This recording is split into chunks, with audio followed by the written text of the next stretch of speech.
Good morning, everyone. Thanks for joining us for this webinar today at the Heritage Foundation.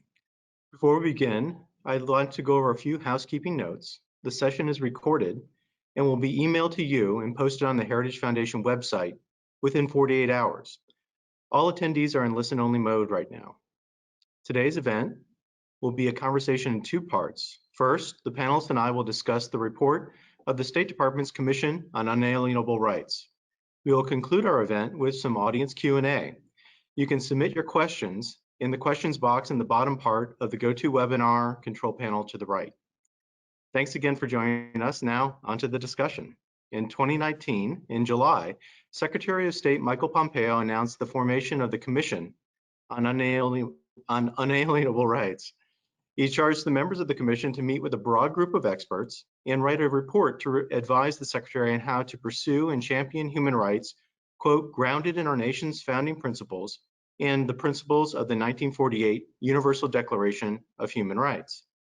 The Commission published its draft report last month and it has received both acclaim and criticism. I'm honored today to be joined by two distinguished scholars to discuss the Commission report and the varied reactions to it. Dr. Berkowitz and Dr. Rhodes, please join me on camera. Dr. Peter Berkowitz currently serves as the director of the State Department's policy planning staff in the Office of the Secretary. In this capacity, Dr. Berkowitz served as the Executive Secretary of the Commission on Unalienable Rights. Prior to his current job, Dr. Berkowitz was the Tad and Diane Taub Senior Fellow at the Hoover Institution at Stanford University. Prior to that, he taught political philosophy in the Department of Government at Harvard University from 1990 to 1999, and constitutional law and jurisprudence at George Mason University School of Law from 1999 to 2006. He is the author of several books, most recently Constitutional Conservatism, Liberty, Self-Government, and Political Moderation. Dr. Aaron Rhodes is an international human rights activist and essayist based in Hamburg, Germany.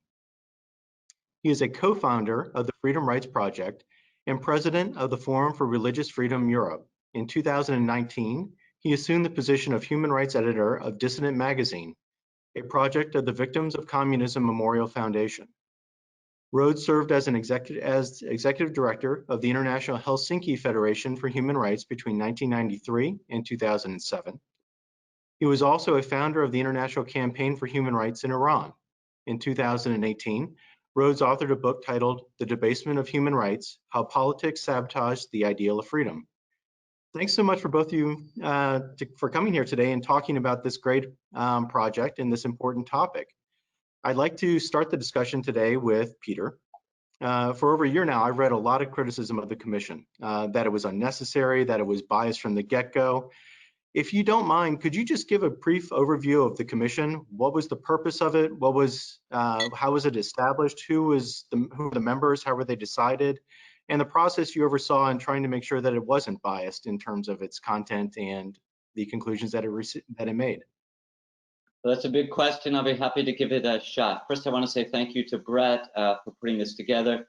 Thank you to Aaron for appearing. One of the purposes actually of the Commission was to launch or relaunch a conversation about human rights and their centrality to the American constitutional tradition. So this helps us advance our goal. Thank you. As you mentioned, Brett, about a year ago, I guess July 2019, Secretary of State Pompeo published an op-ed in the Wall Street Journal in which he announced his intention to form the Commission on Unalienable Rights. He identified two principal tasks: regrounding America's undoubted commitment to human rights, the rights that are inherent in all persons, in America's founding documents and constitutional tradition, and regrounding that undoubted commitment in the obligations that the United States took on in 1948 in helping secure approval for voting in favor of the Universal Declaration of Human Rights.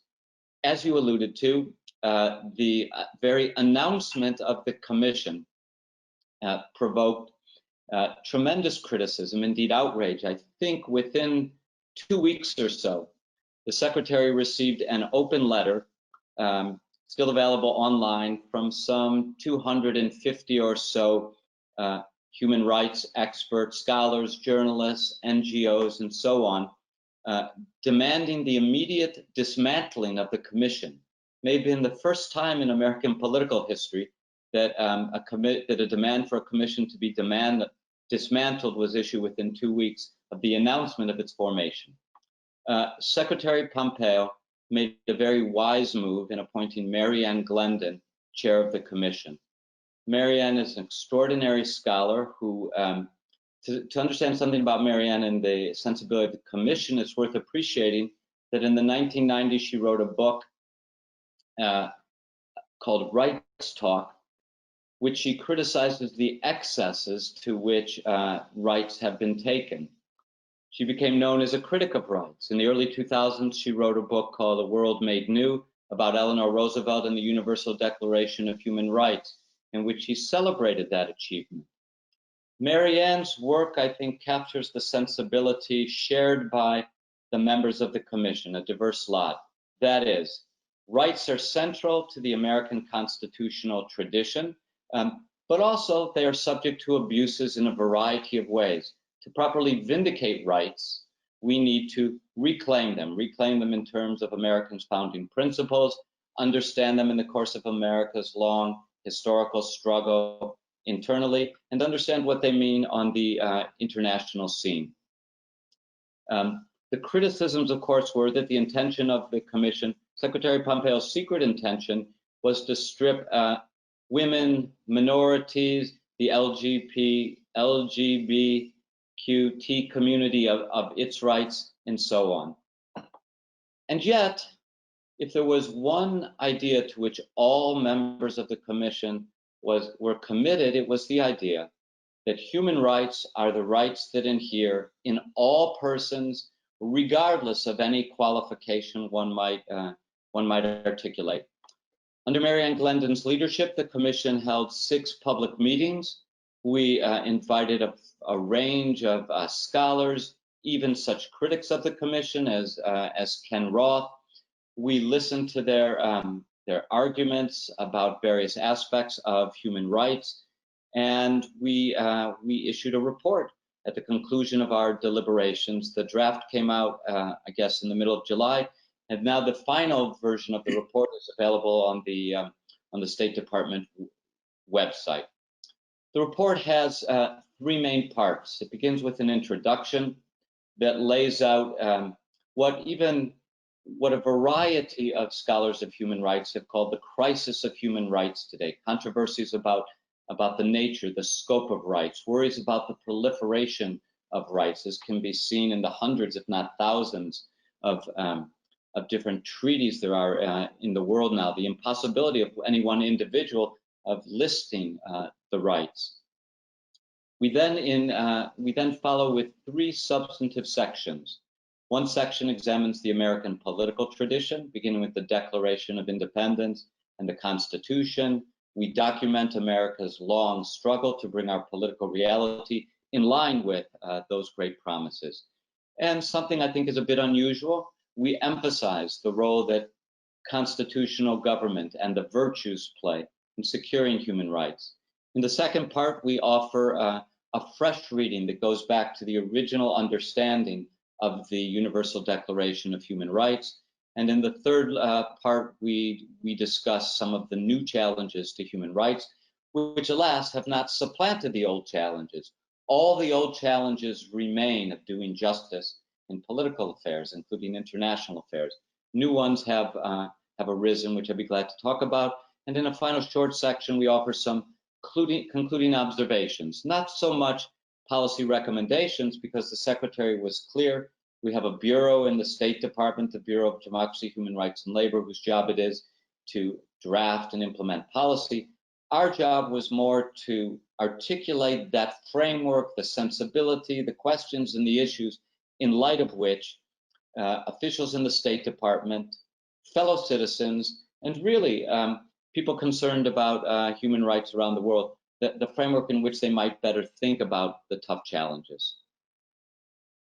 Thanks a lot. That's really interesting. I'm glad you were able to provide some context for how the commission came about and what the purposes of it were, what the Secretary was looking to get from it. Aaron, You heard what Peter said, how there was instant outrage, almost instant outrage with the announcement of the commission or the formation of the commission. And the rather unusual demand on the part of NGOs. NGOs love commissions. They love meetings and opportunities to provide input. So this was rather unusual for them to demand the disbandment of a commission and an opportunity for them to give their input into the State Department. So from your perspective as a human rights activist, why was this reaction so strong? And what was exactly the concern here on the part of the human rights community? Well, thank you, Brett, and thank you. I'd like to add my thanks to those that Peter expressed for your organizing this webinar. Excuse me, I can't presume to speak on behalf of the human rights community, especially because I'm a kind of apostate in this community myself. But there seem to be several main lines of criticism, and I think it's worth noting that, you know, and I think you did, that virtually all of this community rejected this report. They rejected the whole idea of having such a project, and I think that in itself shows how politicized human rights has become, and the human rights community has become. And I think we ought to think about why has it become so politicized? And this is something that I would like to take up a little later in our discussion. Another thing that it showed is how uniform the human rights community is. And a few of us are upset by this kind of uniformity and this conformity, this kind of ossified rigidity of the thinking in the human rights community. But I actually sympathize with several of the criticisms, or I think that they deserve, a really close look. And one is that the composition of the commission included few known experts on human rights. And most of them seem to be scholars who had devoted themselves to certain social issues and who agreed with one another on these social issues, namely questions about the legitimacy of same-sex marriage. And then another problem of it was that the language that was used to announce and promote the commission at the beginning, especially, was very vague. And Secretary Pompeo talked a number of times about what he called ad hoc rights, but he didn't say, what did he mean by that? What was an ad hoc right? And so this led to a lot of fears, which you mentioned, Peter mentioned, I think, that the commission was aimed at restricting human rights, which they would call ad hoc rights. And so just one other point I'd like to make, and this is I find very disappointing in these criticisms, is that, there seemed to be a concern about any effort at all to make distinctions among the vast array of human rights embraced in the international community. Any effort to make distinctions is seen as a threat to entitlements and to collective rights. And the very notion of a distinction between unalienable rights and those established by positive law seemed threatening. Yet this is the distinction upon which the very idea of universal human rights rests. Can I continue, or have I said enough? No, I think this is a good point to allow Peter to talk about some of the criticisms that were voiced there and his perspective on them, his response to them. Thank you. Yes. First, thank you very much for the criticisms. Let me try to respond. Concerning the composition, it should be noted that there were, I think, 11 members, including Marianne, the chair, and myself. I served as the executive secretary. It was the policy planning staff that housed the commission.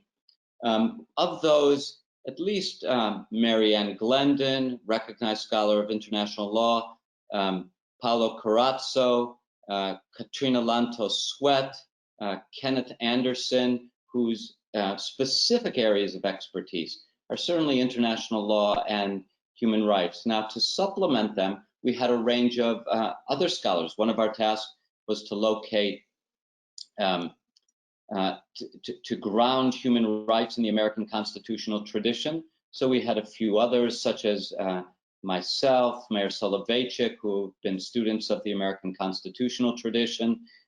We had a range of other scholars who brought a humanist sensibility. So I think that we not only covered those bases, but also we certainly invited into our sessions undoubted experts on human rights. On the question of ad hoc, yes, it's what does ad hoc mean? It's true that the secretary was relatively vague when he used that phrase in the Wall Street Journal, on the Wall Street Journal op-ed page, but such is the fate of people who appear on any editorial any op-ed page. They speak in vague and abbreviated way.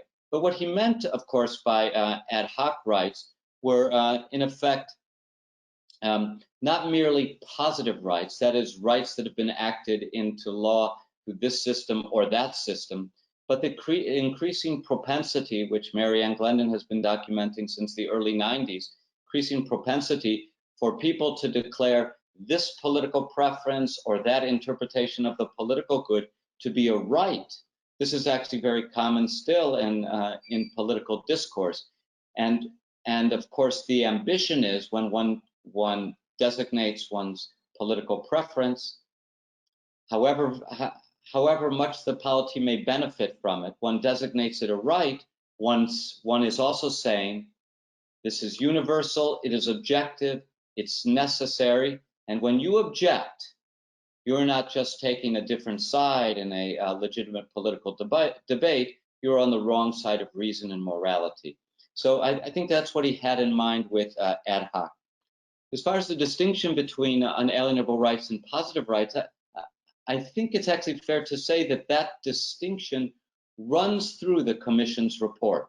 It is, no distinction could be more fundamental to what we've analyzed. In fact, under that very name, we introduce it in part 1, when we distinguish the unalienable rights, for example, in the Declaration, to the system of government that was created, the Constitution, and various constitutional rights. And by the way, we insist on the necessity of a whole system of political rights or positive rights for translating unalienable rights into practice. Without positive rights, there is no protection of unalienable rights. Now, of course, what constitutes a positive right and what is an effective positive right for protecting unalienable rights, that's a matter of controversy. That's a matter of perennial controversy in a liberal democracy. And the democracy part of liberal democracy captures the necessity for constant discussion, debate, thinking, and rethinking of what package of positive rights best secures our unalienable rights. Of course, now, Aaron, it is for sure correct that the Commission avoided pronouncing on any particular controversies about whether this positive right or that positive right serves America's commitment to unalienable rights.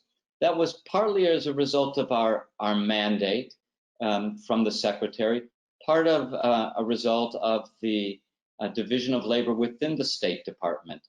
That is, it's the job within the statement of the Bureau of Democracy, Human Rights, Labor to help figure out America's policy. But I want to step back for a moment. I'll conclude here.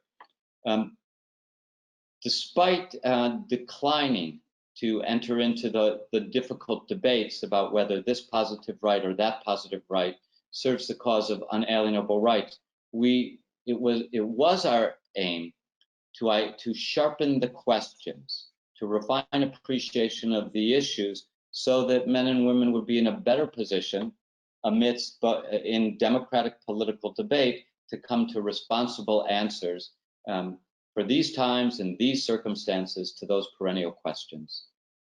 Mm-hmm. I think that's a clear line of thought throughout the report, as you mentioned at the end, the distinction between these two. One thing that I found interesting is one of the criticisms of the report was that it was dangerous, that the report's conclusions were dangerous to human rights. They're dangerous to the enjoyment of rights abroad. How do you respond to that? And could you go over what exactly the report says and why some people might be interpreting it that way? And I guess this is directed to Peter, and then I want to go back to Aaron and talk about some criticisms that he had about the report as well. So I'll try to be briefer here. I think people have been saying that the report was dangerous to human rights before the commission was formed. I believe they continue to say it in part because they ignore what we actually wrote in the report. On any fair reading, I believe we leave most of the controversial questions, by far, certainly not all, because we do examine a number of controversial questions about how the Declaration of Independence should be read, how the Constitution should be understood, how the UDHR should be read. These are controversial questions. In fact, it says, I don't have to tell you both, it's controversial to even take seriously the Declaration of Independence of the UDHR. Indeed, today it's become controversial to see the Declaration of Independence as a guiding light, a supreme standard for American politics, as opposed to a reflection of America's systemic racism. So it would be wrong to say that we avoid all controversial issues. But I do want to mention one way in which we've been accused of being dangerous. It's very interesting. I heard this from members of Congress. I've heard it from journalists. You're dangerous because your commission, I've been told, gives support to China and Russia. How do we give support to China and Russia? Because the United States has turned to its own traditions, Declaration, the Constitution, the American constitutional history, to find justification for its commitment to human rights. Won't this authorize China and Russia to turn to their traditions? And when they do so, won't they find further justification for undercutting human rights? First of all, I'd like to say that this shows a certain contempt for these other traditions. It implies that the only authoritative tradition of Russia, or the only authoritative tradition of Chinese history, is that of the Chinese Communist Party or Vladimir Putin. That's incorrect. But a second point, this criticism of the commission reflects a misunderstanding of the spirit in which the UDHR was presented to the world. Jacques Maritain introduced a report put out by UNESCO the year that the UDHR was approved. And the report contained short essays from philosophers from around the world in the explaining how, from their various perspectives, the Universal Declaration of Human Rights could be affirmed. Maritain summarized the conclusion. It is reasonable to hope that people from different nations, different peoples with different traditions, could agree on a small number of concrete principles about what no state may do, about what all states have an obligation to do.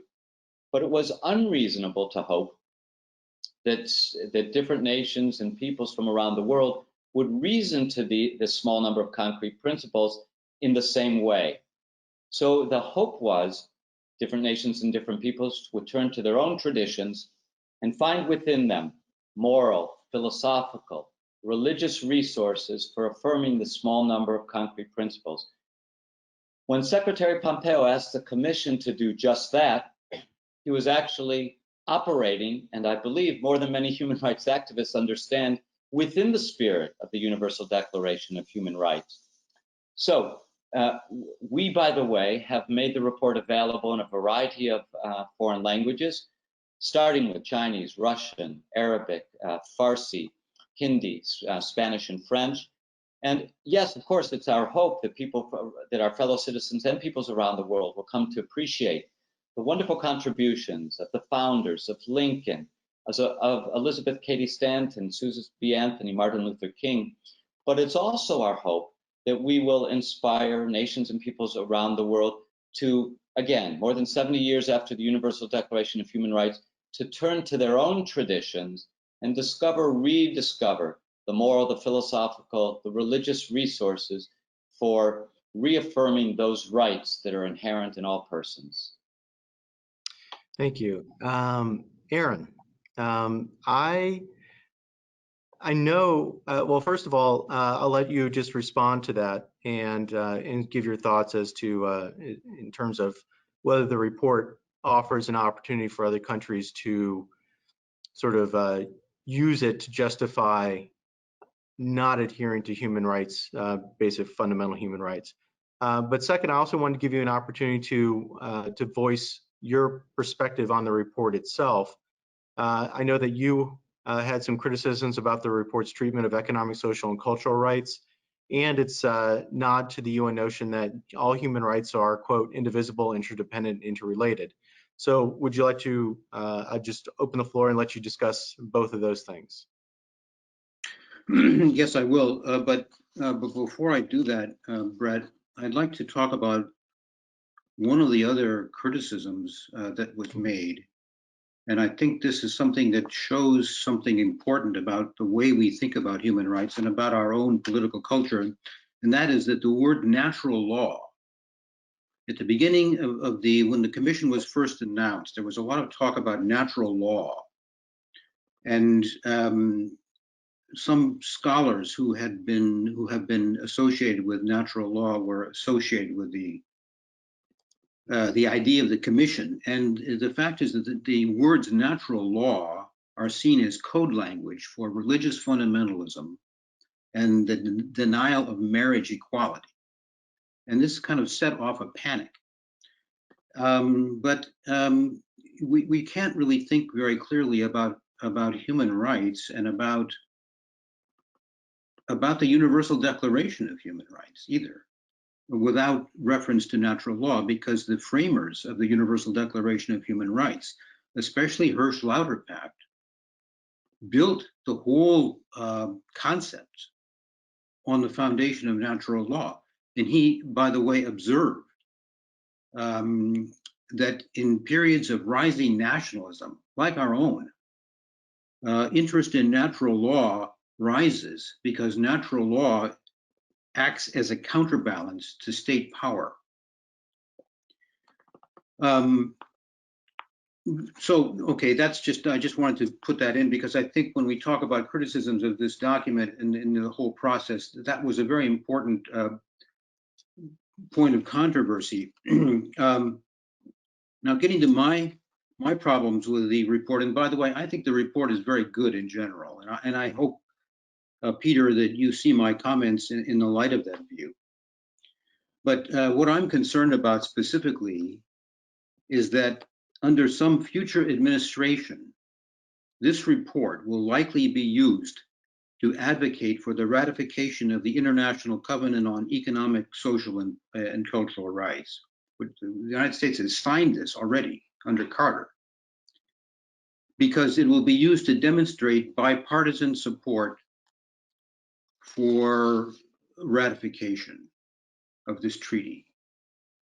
And you know, I hope I'm not giving anybody any ideas actually in raising this anxiety. But and I think this would be quite an odd legacy for a project ostensibly aimed at renewal of our commitment to unalienable rights. If we Americans, we have to stick to this distinction between unalienable rights and social and economic rights. If we are signing this treaty, or if we're ratifying the treaty, I should say, this would lead to an unprecedented level of intrusion on our democracy, on issues that should be decided democratically, not by courts or quasi-judicial UN committees. It would hog-tie our elected representatives in the course of making social policy. And by the way, I'd like to make the point that I'm not against economic and social rights at all. I'm against them being seen as human rights. I think these are positive rights that states should give to their citizens. But and I think that our democracy should be constrained by human rights, real human rights, unalienable rights, and international standards in this regard are very valuable. And when our democracy goes off the rails, when we start violating freedom of expression, freedom of association, freedom of religion, hopefully human rights activists will refer to our legal obligation under the ICCPR and saying, you know, you cannot do this. And they'll use this as an international standard, as you know, its legitimacy this way. But with the economic and social rights, why, Peter? Why did you have to go so strong for these rights? Because there's a history of ambivalence, as you know. There have been different ways the State Department has handled the fact that, you know, okay, we're for the UDHR, but we don't consider these really human rights.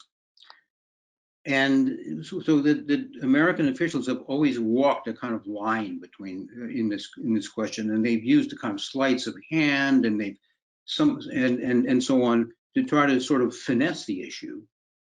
And maybe that's the best way to do it, because coming out strongly against economic and social rights is politically very dangerous in the international community. You can take it from me.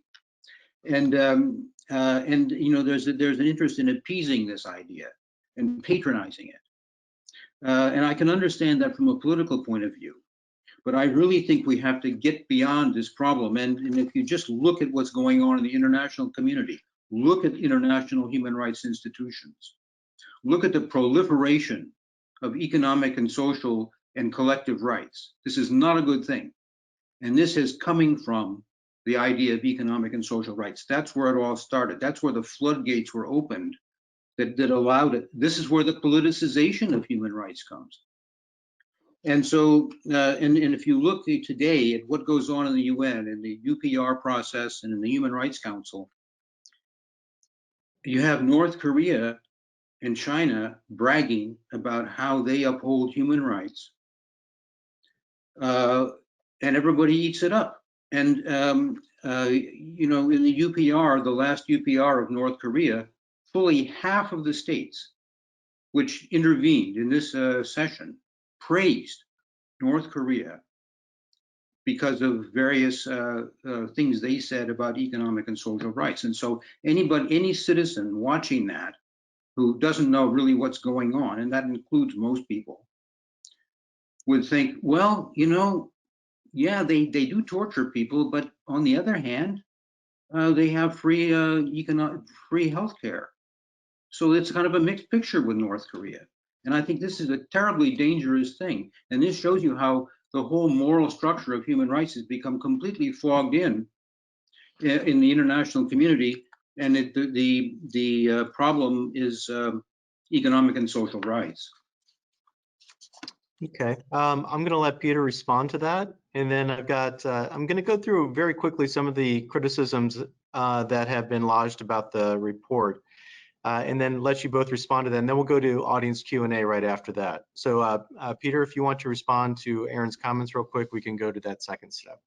Terrific, thanks. Well, Aaron has eloquently described some real problems in international human rights world. I certainly agree that social and economic rights especially have been subject to proliferation and politicization. But I do want to go back about our treatment of it. Aaron, you yourself, I think, pointed out in the nice piece you published in the Wall Street Journal about the report that that when we speak about social and economic rights in the American constitutional tradition, we say they're most justified when they're consistent with freedom, when they enable citizens in the country to take advantage of their rights, least justified when they induce dependence.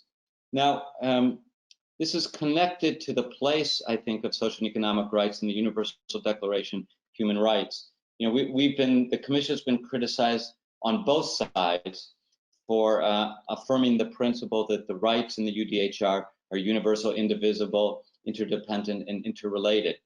But that's actually a very important check on social and economic rights. Social and economic rights in the UDHR are presented as, in important respects, relevant to the, related to the particular conditions of any given political society, whereas other rights,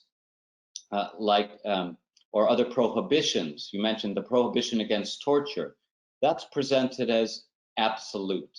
The civil and political rights are presented as all but absolute. So it seems to me already implicit in the structure of the Universal Declaration of Human Rights is that social and economic rights, because they're interdependent, are not permitted to be elaborated in or implemented in such a way as they violate rights to be free from torture, arbitrary prison, arbitrary detention, arrest, imprisonment, punishment, basic rights of the family, of speech, of expression, and so on.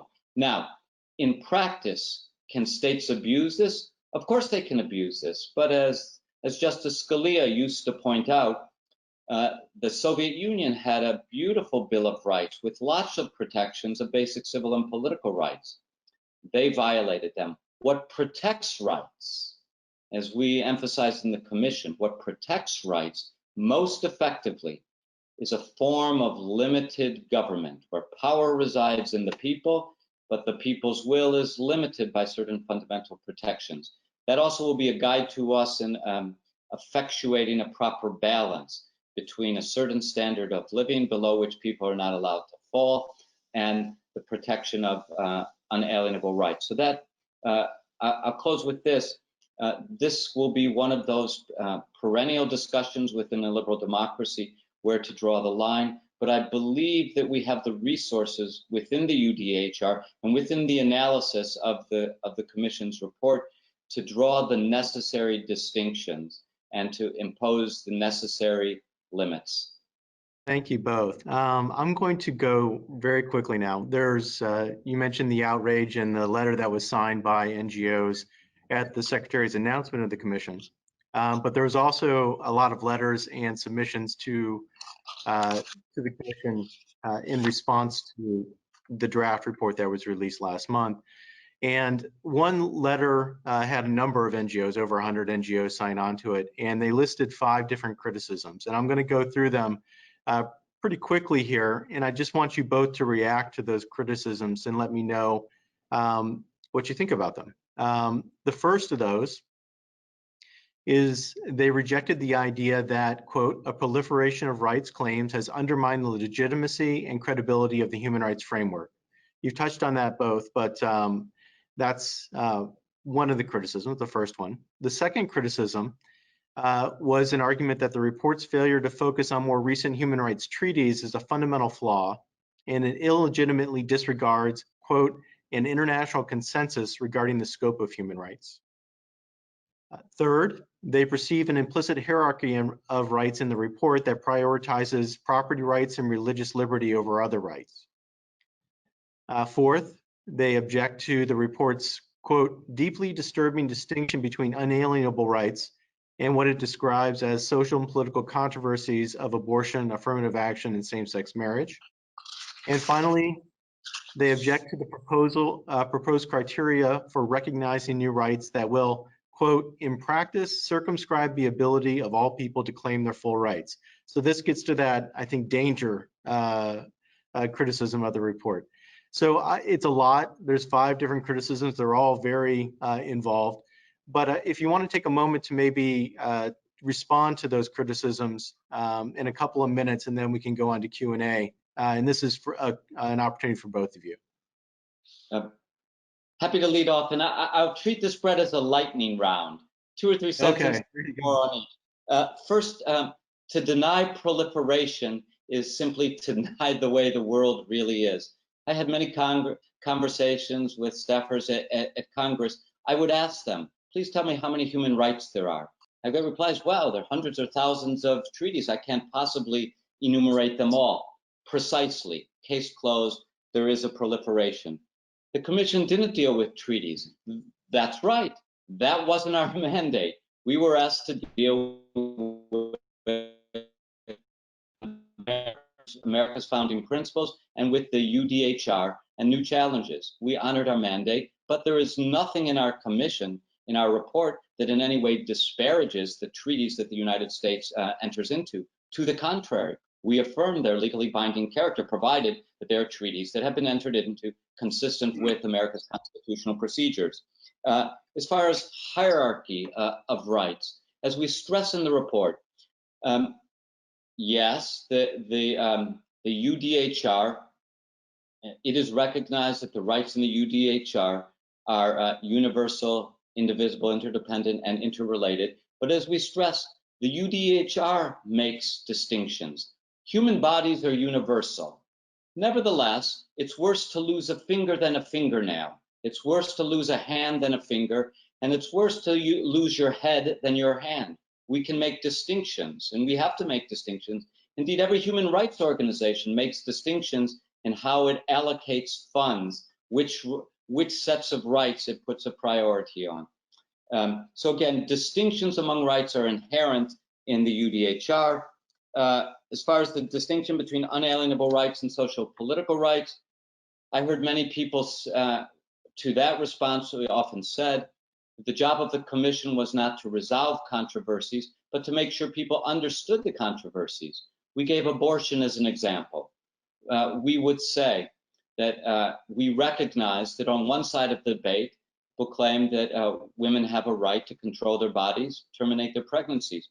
On the other side of the debate, people say unborn children have inherent rights, and those rights supersede the right of women to control their bodies. And we often heard the reply, no, there is no argument on the other side. Simply as an empirical matter in the United States today, to say nothing around the world, there remains a serious debate about how the question of alienable rights should be interpreted in relation to this vexing controversy and others, and I believe we report that accurately. And finally, recognition of new rights.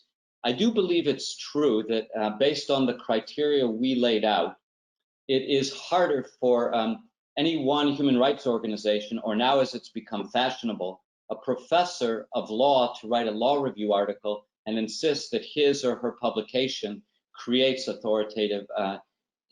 creates a new right or authoritative international law. But I believe, true to the spirit of the Universal Declaration of Human Rights and the tradition rightly understood, we say that there are criteria for recognizing a new right. What are those criteria? Well rooted in the American principles and constitutional tradition, rooted in the language of the UDHR,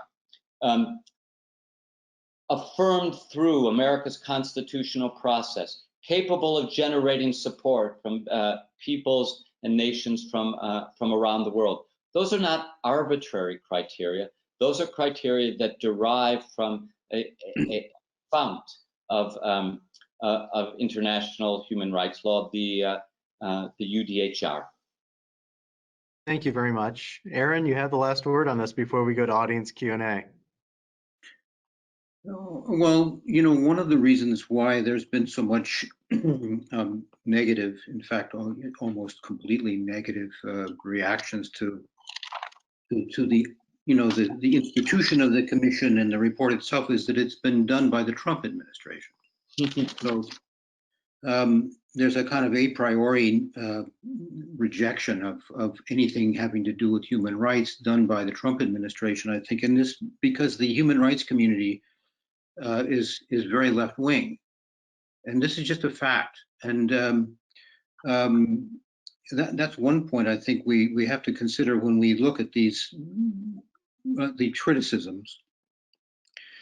But then when it comes along to the question of economic and social rights, what are Roger Pilon and myself the only people who are concerned about this. I mean, you didn't get any praise from the left-wing human rights community for coming along with a more with something which is unprecedented, I think, in American political thought. As a quasi-official commission, you have endorsed economic and social rights much stronger, I think, than anything, except maybe going back to the Carter administration when they have signed the treaty.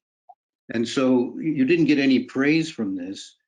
Instead, you just got a lot of criticism, and I think a lot of it is just dogma, and it's very brittle and reactionary in character.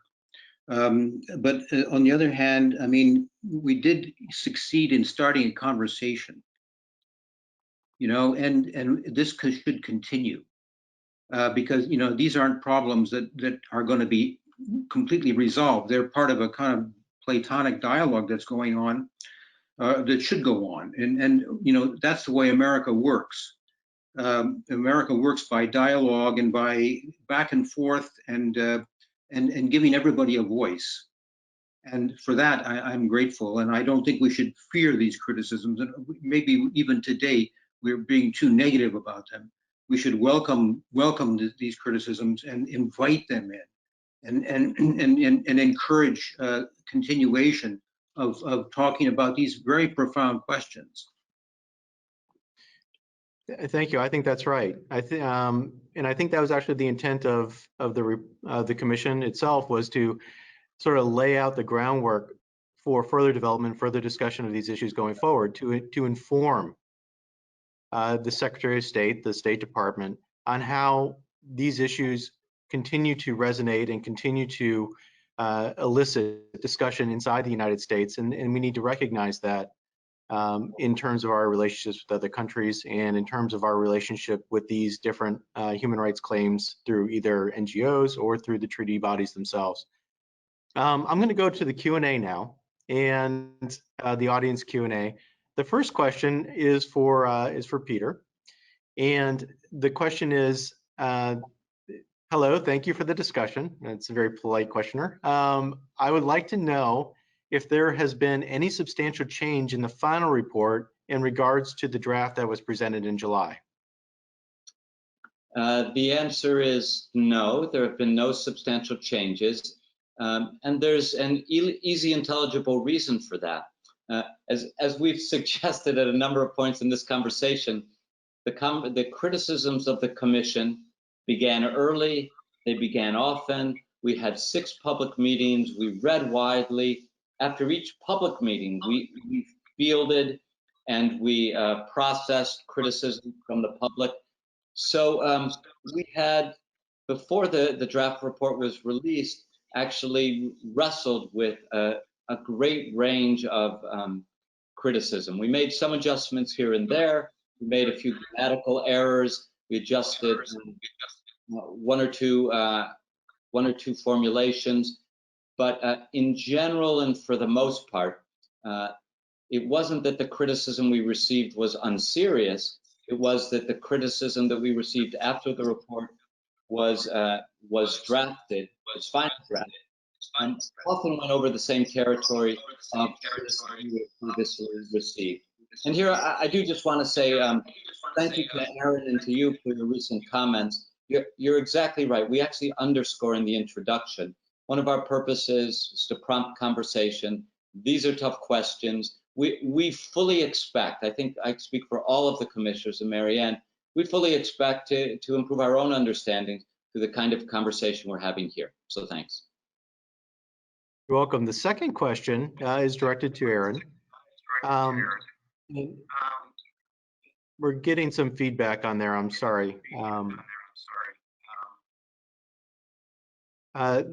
Aaron, the question is, you've been critical about the report's treatment of social, economic, and cultural rights, but how could the commission, which was charged to examine the UDHR, repudiate what the document embraces? Are you calling for rejecting parts of the UDHR or a revision of the UDHR?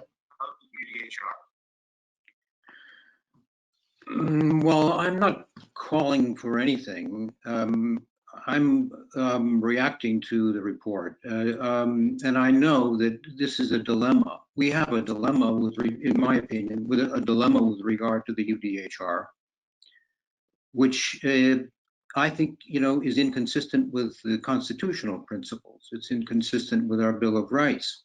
And this is a dilemma that has been going on since 1948, and you can see it being played out in the way that various American officials and scholars have addressed the question of economic and social rights in the UDHR.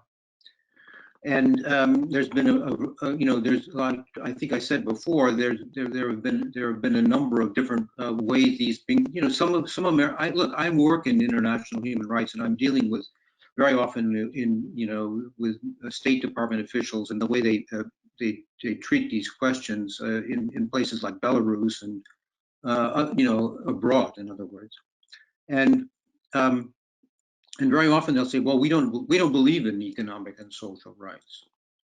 So people come up and criticize the United States for not embracing economic and social rights. They say, well, we don't believe in them.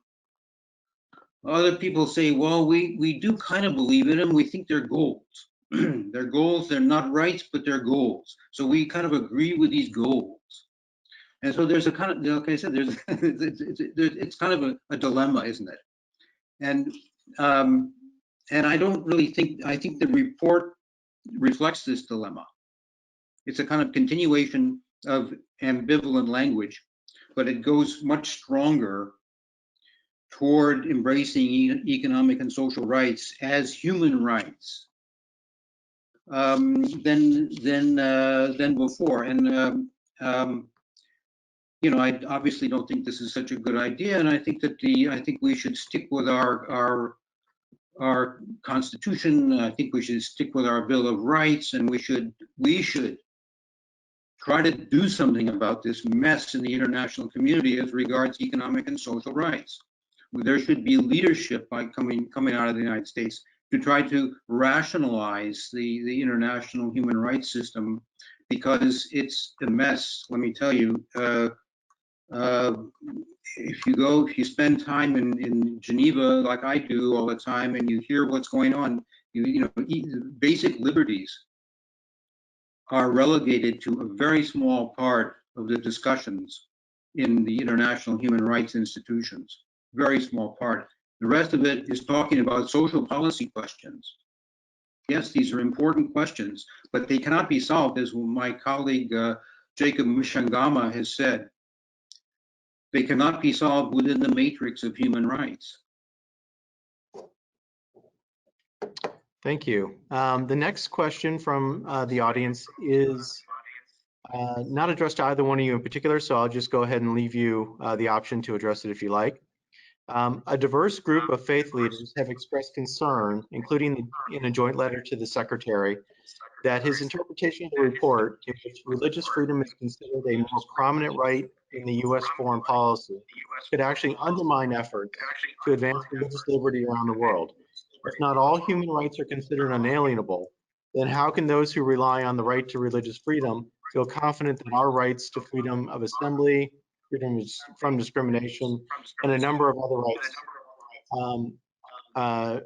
on which our diverse religious community relies? How will the State Department ensure that the report does not actually damage other universal human rights? So it's getting back to the concept that the report's approach to different rights could actually be damaging to the rights that we all hold very dear. I don't actually think, as you can imagine, that that's a sound criticism. There is a line in the first part of the report where we accurately state that in the 18th century, the founders believed that among the unalienable rights were property rights and religious freedom. I believe that's an accurate statement of the view which we were charged to support. People inferred from that our view was that the United States foreign policy should be exclusively about championing property rights and religious freedom around the world. We don't say that. That's not what American foreign policy is. There is no warrant in our report for drawing that conclusion. Having said all that, I would like to make this point. It turns out that there is a very strong correlation between countries that protect religious liberty and countries that protect all the other freedoms that are important, that have been important to American foreign policy, bipartisan human rights policy.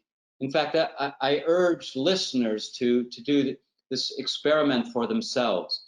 Can they imagine a country, do they know of a country that vigorously protects religious freedom, which is belief about what God wants of us, which has historically been one of the great questions over which we have killed one another?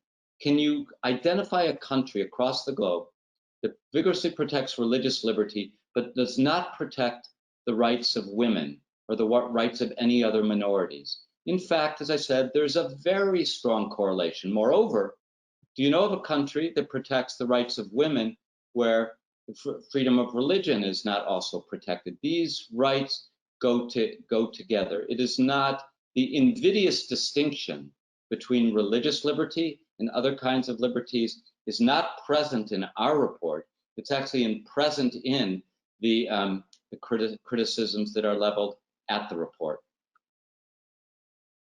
Thank you very much. Aaron, would you like to address that question? Well,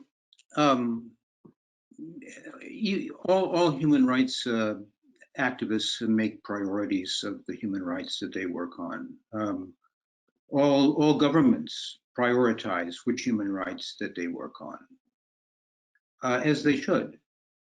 And I don't understand. I think this is, there's so many things are called human rights today. Now, look, is the human right to, government or publicly funded employment counseling just as important as the right to be free from torture? Now, if you have we all have limited time and energy. I mean, if you're looking at a torture victim or you're looking at somebody that wants employment counseling, where are you going to put your attention? Of course, you have to make priorities, and this is given the proliferation of human rights, this is a necessity, and this is a normal human. Everything depends. Morality itself is depending on prioritizing what's important and what isn't important in life, and I don't have any problem with this. I think that we didn't talk about the indivisibility question, which is another one of my beefs with this report, by the way. But I mean, I think that basic civil and political rights are indivisible. And I think the problem comes when you start using indivisibility as a weapon to promote economic and social rights as priorities, and to degrade liberty. Liberty is indivisible, and that's for sure. But when you start balancing these liberties against something like employment counseling, and saying, well, you don't worry about freedom of expression until you get those taxpayer funded employment counselors engaged. But this is what goes on. This is exactly the kind of thing that goes on in dialogues in the international community about human rights, and that's why indivisibility of human rights which by the way has been rejected by most scholars, most legal scholars, as something that is kind of just a kind of dogma or slogan. Is not. I think I was kind of disappointed in the report by the way it jumped on that. Okay, thank you both. We're coming up close to the edge of our time. I think we have time for one more lightning round question if you want to have it. And that is, how does the right to vote fit within the scheme of rights as the report discusses, or as the report lays out? Very briefly, we treat that as a political right, a right that the Constitution grants, but as essential within a liberal democracy for the realization, the protection, the securing of our unalienable rights. Thank you very much. Thank you both, Aaron, Peter. This is a great discussion. I'm really happy that you were able to spend so much time with us today to go over these different things and to tease out differences of opinion between the both of you, and also to address many of the concerns that have been voiced by other parts of the human rights community. I also want to thank the audience for joining us here and coming to Heritage today. And we would like to just reiterate that this event was recorded and should be available on heritage.org within a few days. Thank you so much.